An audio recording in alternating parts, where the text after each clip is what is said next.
कि हमारे आदरणीय नड्डा जी के बाद हमारे प्रेसिडेंट कौन होंगे, किसी को नहीं पता।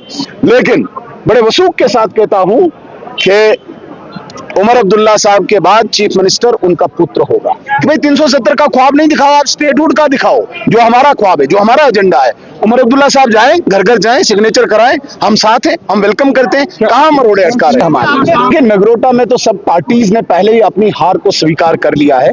उसमें चाहे नेशनल कॉन्फ्रेंस हो, कांग्रेस हो या कोई अन्य पार्टी हो, वहां पे उनने हार अपनी मान ली है। जहां तक आप बडगाम की बात कर रहे हैं, बडगाम में 1 साल के अंदर ही इस सरकार का जो असली चेहरा बेनकाब हुआ है।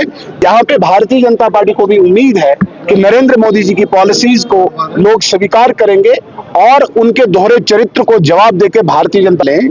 अगर भारतीय जनता पार्टी की अक्सरियत वाली सरकार भी होती है, तब भी उसी टाइम स्टेटहुड आएगा जब आना है।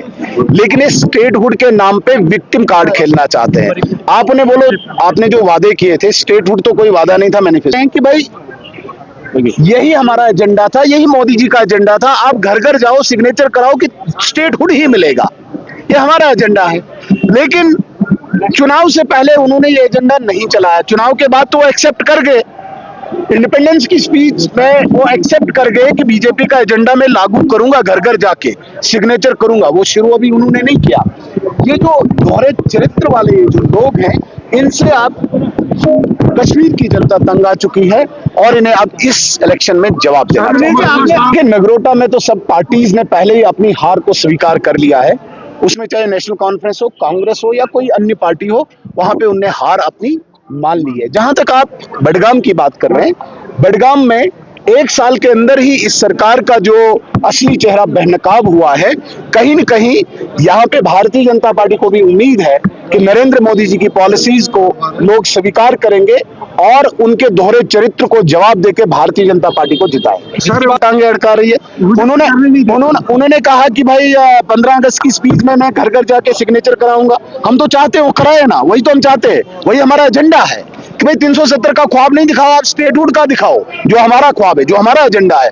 उमर अब्दुल्ला साहब जाएं, घर घर जाएं, सिग्नेचर कराएं, हम साथ हैं, हम वेलकम करते हैं। कहां मरोड़े अटका रहे हमारी। तो लेकिन आप ये कहना चाहते हैं कि चूंकि शेख खानदान का, अब्दुल्ला खानदान का शहजादा चीफ मिनिस्टर है, इसलिए फटाफट स्टेटहुड दो। क्यों?